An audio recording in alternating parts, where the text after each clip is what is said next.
So, hello! Hindi ko na po patatagalin.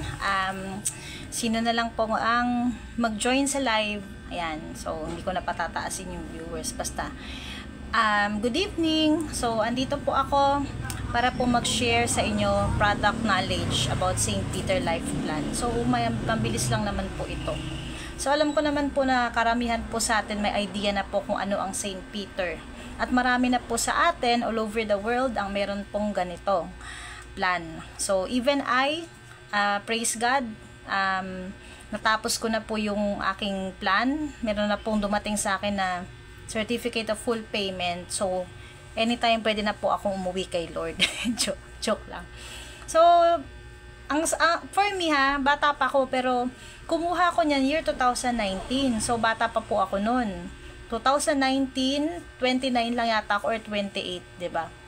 Pero ang habol ko kasi dito is maaga akong kumuha dahil meron kasi siyang insurance. So we can never tell naman yung ating life, di natin masabi kung kailan tayo talaga kukunin ni Lord. Pero iba kasi namumorbidan dito ayaw nilang kumuha kasi pag kumuha kami ng ganyang plan, baka mamaya mamatay na kami, 'di ba? Parang takot sila na mag-invest sa ganito kasi para bang pinangungunahan daw.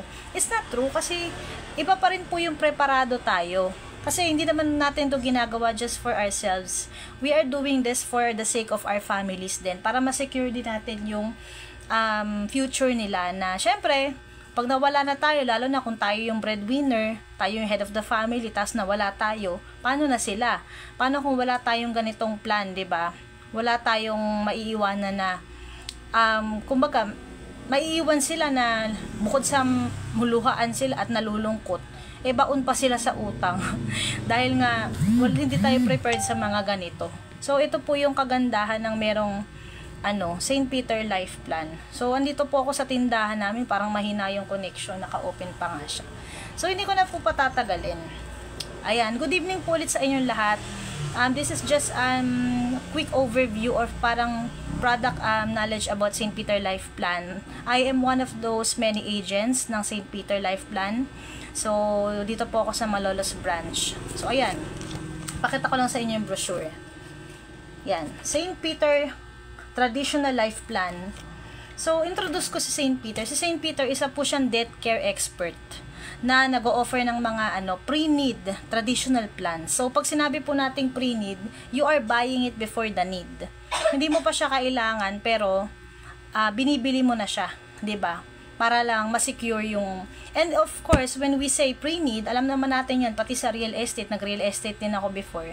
Ang pre-need kasi, mas mura yan. Kasi you are buying it before the need.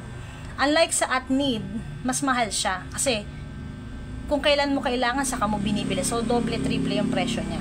So, ito, pre-need plans po siya. So, ang St. Peter, magkagandahan nito kasi meron din siyang installment.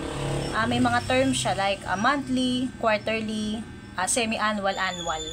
And ang maganda nito, may kasama siyang 10 years insurance sa mga mag-a-avail ng 18 to 59 years old. So, the day before mag-60th birthday. So, lahat po ay pwedeng kumuha ng St. Peter Life Plan. Walang exempted sa age.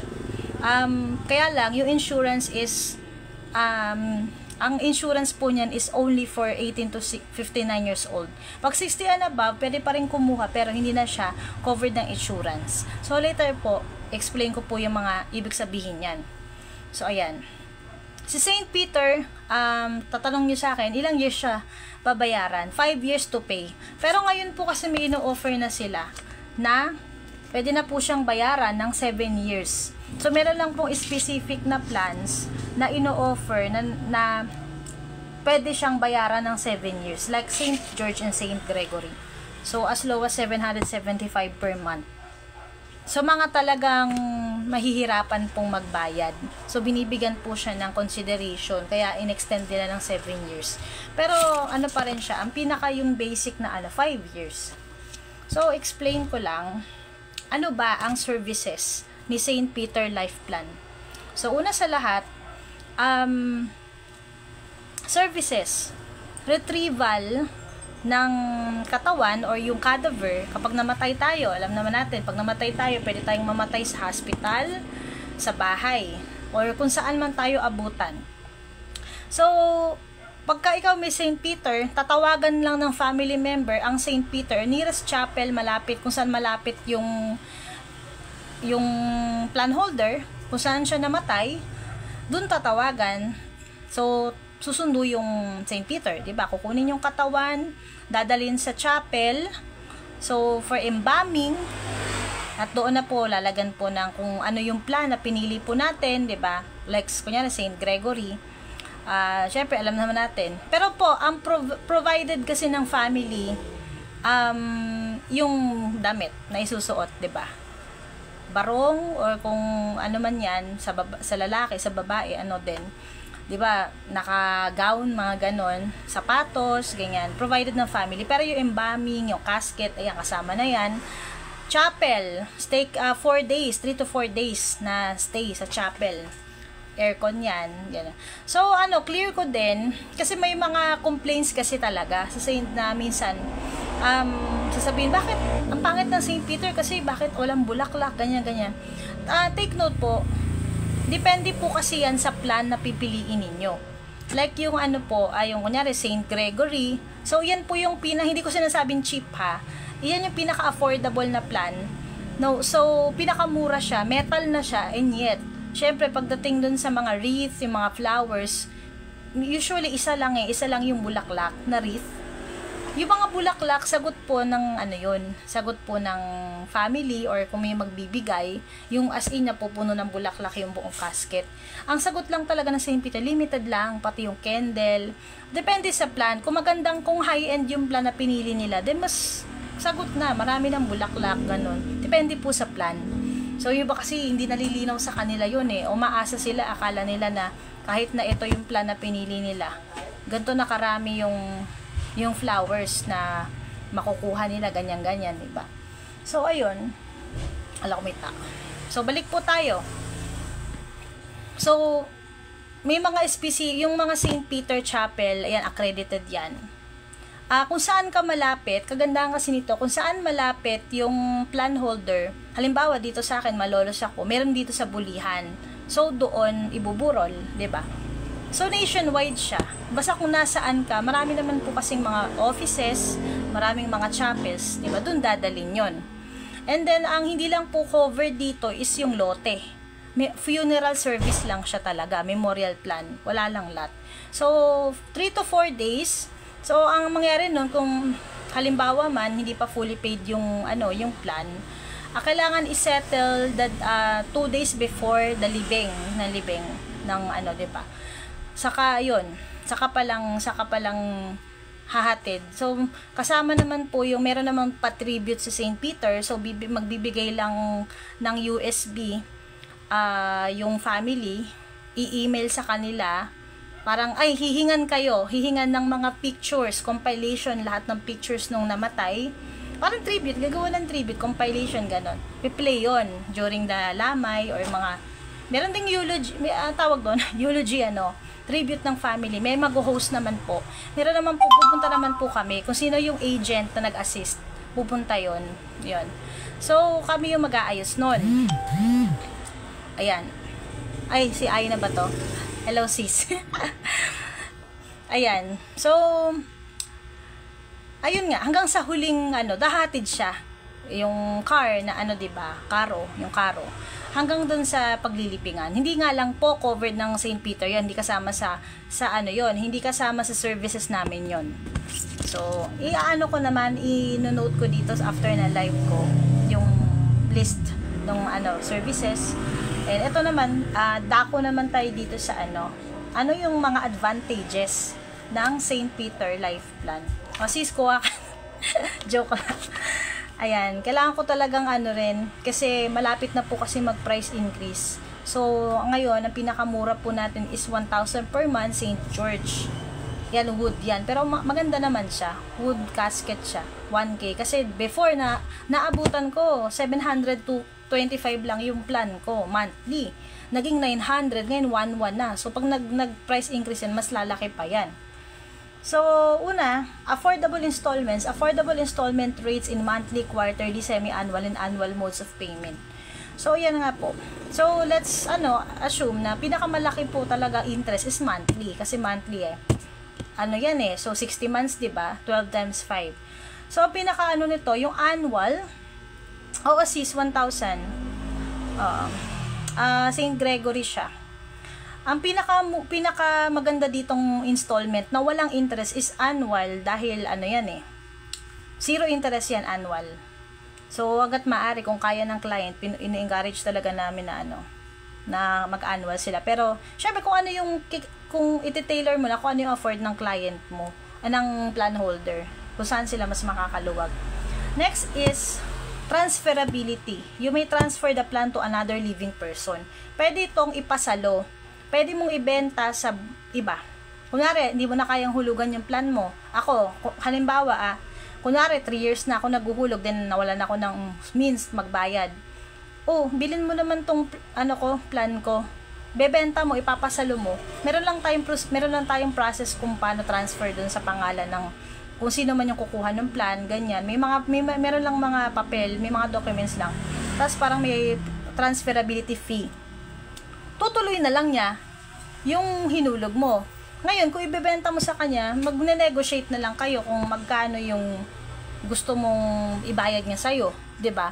Kasi hindi mo naman pwede i-compute yun na sisingilin mo siya kung magkano lahat ng hinulog mo. Dahil sasabihin niya, kukuha na lang ako ng bago. 'Di ba? At least akin pa yun, 'di ba? Hindi mo siya pwedeng, usually binibenta ko to kalahati na lang ng price. Kasi kailangan mo lang din talaga para hindi sayang ba, hindi malaps, ganyan. So, depende yon sa kung kano mo ka-close yung taong pagbebentahan mo, 'di ba? Kung kukuha siya.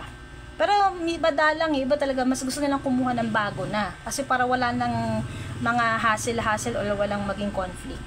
Tapos next, assignability. Take note, transferability means pwede mo pang ipagamit sa buhay. Ang transferability, buhay sa buhay. Next is assignability. So, assignability, you may assign the plan to any deceased person, provided that the balance, if any, is paid before a service is rendered. Ayun nga, sinabi ko kanina, kailangan bayaran muna nila yung balance nila. Kasi kung hindi maililibing yun, di ba? However, any insurance coverage provided to the transferor shall automatically terminate. So, papaliwanag ko ito mamaya, yung insurance po na to. Ayan. So, assignability, pwede mo ipagamit sa namatay. Like yung nangyari po sa lolo ko, yung plan po ng tita ko, ay ng papa ko dati, pinagamit ng papa ko sa lolo ko. So, nawalan si papa ng plan, kumuha na lang siya ulit. So, basta ka mag-anak, actually kahit hindi ka mag-anak pero medyo mahirap kasi ang daming hinihing requirements pag hindi ka mag-anak. So, mostly talaga, close relative, immediate relative, ipapagamit yung plan. Pero kahit sa hindi ka kilala, kasi may nangyari before na ganun Kaya lang parang depende sa branch kasi dati parang sinabi nila na nahirapan daw silang ipaprocess kasi papagamit yata sa kaibigan, ganun. Parang ibebenta mo, ipapagamit mo yung plan mo. Mas maganda kung talagang sa immediate family. Smooth yung process po niya. Next is unrendered service. So ito po yung kunyari hindi mo nagamit yung plan mo. Kunwari nag-abroad ka, kasi ang St. Peter kasi nationwide, hindi mo siya pwedeng magamit sa ibang bansa, within the Philippines lang to. Halimbawa na hindi mo magamit yung plan, pwede mo to, kung sino yung mga beneficiaries na nakalagay dun sa contract mo, sa policy mo, sila na yung pwedeng gumamit ng plan mo. Or kaya, pwede rin i-encash nila to. Parang ganon. So, unrendered service ang tawag dun. Your beneficiary may receive cash value according to a schedule if the memorial service is not performed or your heirs, successors, parang gano'n. Wari, hindi nagamit ng magulang, yung anak na ang gagamit ng plan. Kasi namatay yung parents, hindi naman nagamit yung plan nila or kaya pwede nilang i-encash. Tapos ito nga, last, viewing period of 4 days. So, yun nga, 4 days yung pinaka-maximum po natin sa ating chapel. Yan. Kasi pero may mga times kasi puno yung chapel ng St. Peter. Ang nangyayari, nakatenga. So, mag-wait ka ng schedule kung kailan magkakaroon ng burol. Kasi nga, sa dami ng namamatay araw-araw, Ang usually po ang chapels puno talaga. So mag-aantay yan. Yung iba naman pag ayaw nila mag-antay, naghahanap sila ng iba. Pero po take note, pag hindi St. Peter Chapel binurol, may bayad, separate expenses po 'yun ha. Hindi po covered ng St. Peter 'yun. Kasi chapel yung kung saan lang yung ano, 'di ba? Kaya nga may St. Peter Chapel eh. Pero depende kasi pag yung iba talagang puno yung chapel, sa iba sila sa iba na sila humahanap, 'di ba? Pero yun nga, separate expenses siya. Hindi na siya covered ng services na St. Peter. So ito, hindi ko na. Next is value added benefits. Ito. Ayan, no. So ito yung ano, 'di ba nga sabi ko po kanina may insurance ito. So una nga po, cash benefits. Sa mga insurable persons na kumuha ng 18 to 59 years old, may mga subject to approval of insurance claim yan. Kunyari, pero pag 60 plus, kunyari kumuha ka ng 59 years old ka, bago ka mag 60, parang extended yung insurance mo hanggang 65. Ganyan. So, hello, si Sis Ikes pala. Uy, kamusta na sis?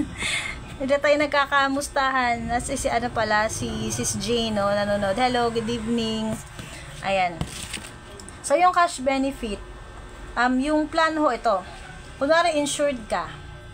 Yung plan holder na, kunyari, meron kasi tinatawag na contestability period. So, kailangan maka-1 taon ka munang naghuhulog para magamit mo yung insurance mo. Kasi kahit na insured ka, insurable age ka kumuha, pero wala pang 1 taon namatay na yung nakunod, namatay na kunwari yung plan holder. Wala. Forfeit yung insurance. So, halimbawa man, okay, nakalagpas ka ng contestability period na 1 year. Pagdating mo ng 2nd taon o 3rd taon, namatay. Kunwari, insured ito. Ito, insured to. So, mangyayari dito, yung balance niya, meron pa siyang remaining 2 years, diba? Kunyari, sa ikatatlo, ano ba yan? Sa 3rd year, namatay na siya. So, may 2 years pa na hindi niya mabayaran. Automatically, mawi-waive na yun. Kasi insurance siya eh, diba? Mawi-waive na yun. So, wala nang considered na fully paid na. Tapos nun, the plan holder's beneficiaries shall receive 100% of the contract price of the plan holder. Tapos nun, ito nga yung cash benefit natin, may makukuha na 100% kung ano yung price, kung ano yung contract price nung kinuha mo plan. Kunwari, example, ang kinuha ko is Saint Anne. Maganda to, pinakamahal. Contract price, 157,500. So, yun ang makukuha ng aking beneficiaries, 100%. So, yun ang makukuha nila. Tapos, kasi parang mangyayari, fully paid na eh. Waive na yung balance mo. So, parang binalik pa yung mga binayad mo, ganun. Diba? Pag halimbawa naman na, tapos ka na magbayad, 5 years to pay, diba? Meron tayong grace period na 6 to 10th year kasi 10 years ang insurance. So ako, natapos ako maghulog mula 2019 hanggang 2020 plus 5. 2024, last year, tapos na ako, fully paid na ako. Tapos nakunod, namatay ako next year. So, insured pa ako hanggang 2029 kasi 10 years, diba? 2019 ako kumuha. So, kahit tapos na ako magbayad, halimbawa man na kasi wala naman ang babayaran yung family ko kasi fully paid na ako, may makukuha pa rin silang cash benefit kasi insured pa ako hanggang 2029. May makukuha cash benefit na 100%. So, ang contract price ng plan ko before, since mura pa lang nun, 37,000 eh. So, yun yung makukuha nila. Kasi St. Gregory lang din ako. Yun, di ba ang ganding? Pero, kapag hindi ka insured, babayaran mo yung balance eh. Bukod sa, yung cash benefit na to, bukod sa of course, matic na, may funeral service sila, may cash benefit pa sila.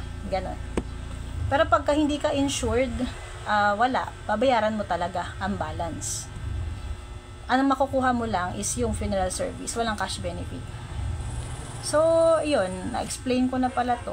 Ayan, unpaid balance, deemed paid. Ayun nga, yung parang considered fully paid na siya. Tapos, waiver of installment. Ayan. Ito naman, accidental death and dismemberment. Ito naman kunwari, ang kinamatay po ng plan holder is through accident. 200% naman. Basta, within the insurable age of 18 to 55 naman to, na namatay siya through accident, due to accident during the paying period, and the plan holder has not reached the age upon 60. Wag natin ipanalangin na mamatay through accident. Kasi actually, pag accidental death, 200% yung cash benefit ng family. Pero pag halimbawa man, na aksidente, dismemberment, alam nyo yon, naputulan ng kamay, naputulan ng paa, naputulan ng ulo. Joke. Kung naputulan ng ulo, wala na. Hindi, naputulan ng body parts, pero buhay pa. Meron pa rin. May benefit pa rin sila. So, 200% pa rin. Kaya nga, accidental death and dismemberment. So, yun lang. So, kung overview nito, maganda talaga ang St. Peter. Marami lang naninira din kasi. Saka iba kasi medyo aminin na natin, hindi naman perfect lahat po ng St. Peter branches May mga sumasablay talaga sa service. Pero syempre, kung titingnan naman natin yung benefits nito, maganda po talaga to. So, ito po talaga is napaka-practical kasi as of now, alam nyo ba, kapag on the spot kayo bibili ng ganito, ng funeral plans, ng funeral traditional plan, doble, triple yung price niyan kasi at need na siya. So kung halimbawa man itong St. Gregory na 57,000 ang contract price na pwedeng installment, times 3 mo yan, halos 150 plus, di ba? So napaka-bigat sa bulsa, sakit sa bulsa. Ayun, ito naman sinasabi ko, pwede itong 7 years to pay. Nagkaroon na to, bago lang to. Ito, ayan 7 years na siya. Actually, may mga client ako, may mga plan holder ako. Kasi ayaw ng magulang nila na ikuha sila ng plan. Kasi nga, yung sinabi ko kanina na parang feeling nila, pag kinuha sila, bakit gusto mo na ba akong mamatay? Bakit mo ko ikukuha niyan? Baka madali buhay ko. Pero syempre, alam nila yung necessity na kailangan maging handa. Kasi hindi naman talaga natin masabi ang buhay natin, di ba?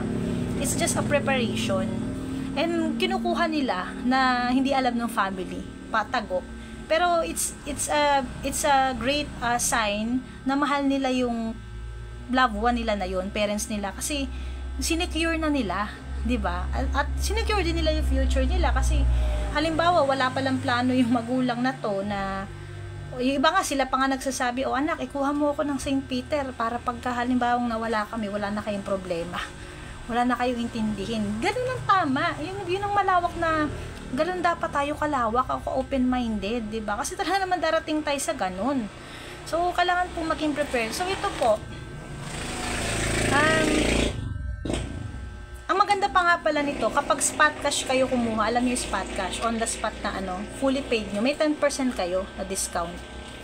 So, ito na po yun ha, walang senior na ito na yun, yung 10% in general na siya. Nakakompute na dun. Kasi iba, bukod sa 10%, may senior discount pa. Ito na po yun talaga.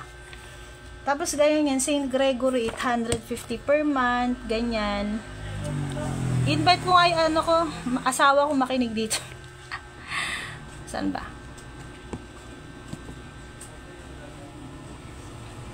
Ay, ba't wala? Ba't wala? Okay. Mac.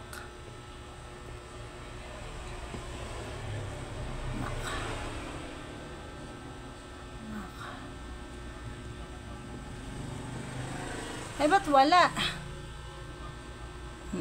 Okay, yan. So, sabi ko nga po, pili lang po yung plans for 7 years to pay. Para ito po ay binibigay sa mga talagang nahihirapan po magbayad. Kasi medyo, ang pinakamura po dito sa 5 years to pay na traditional plan is 1,000 per month. Ito naman, yung 7 years to pay, medyo matagal lang to ha. Pero mura naman. St. Gregory is 775 per month. St. Gregory 850. Ang difference lang nito, ito metal na to, ito wood. So whichever, wala namang problema doon. Kasi actually, hindi naman siya issue dahil ang casket naman po ibabaon sa lupa. Hindi naman po, it doesn't matter whether wood or metal yan. So sa mga viewers dyan, sa mga friends, loved ones ko, family, huwag na kayo magpatumpik-tumpik. Kasi ako lagi ako nag-aalok ng St. Peter. Noon nga nahihiya ako mag-offer niyan eh. Kasi feeling ko pagtatawanan ako, nagbebenta ka ng kabaong. Pero tutusin, nagulat din ako, praise God. Akala ko hindi ako makakabenta nito. Nagulat ako, ang dami kong nabenta. Diba? Ang daming kumuha sa akin, mura pa ng time na yun. Even now, kahit na 1,100, meron pa rin. May kumukuha pa ng mas magandang plan. So talagang sabihin, maraming tao ang aware, maraming tao ang naniniwala dito sa ano na to, na kailangan talaga natin paghandaan yung ating future, na tayo darating sa point na mamamatay tayo. Kailangan ma-secure natin yung family natin. Saka ang ganda ng benefits, no? Advantages niya, may mga cash benefit pa. Kaya mas maganda po, mas maaga, mas bata kumuha na kayo para may insurance kayo. So yun lang, di ko na po patatagalin. Ipopost ko na lang po yung mga ano dito. Kung may questions kayo, don't feel free to comment or to PM me. Kahit dun sa isa kong FB, yung personal ko, kasi ito yung pang St. Peter ko. So yun lang, marami pong salamat sa time ninyo, and sana po ito na yung maging sign na kumuha na kayo ng St. Peter. Okay? Huwag nyo na patagalin kasi magpa-price increase. Mas lalaki pa yan. Okay? So, grab nyo na ngayon na. PM nyo lang ako ha. Okay? Bye-bye.